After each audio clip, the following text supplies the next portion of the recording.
Hey guys, welcome back to Fast Fix. In this video, I'll be showing you how to block someone on Monopoly Go. So first, open up your Monopoly Go app as you can see here on your screen, and we just have to wait for a few seconds.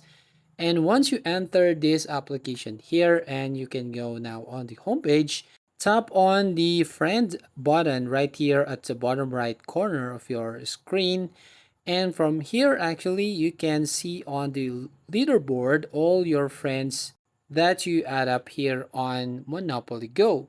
Now, once all your friends are here on the leaderboard, you can actually block someone by a block button right here.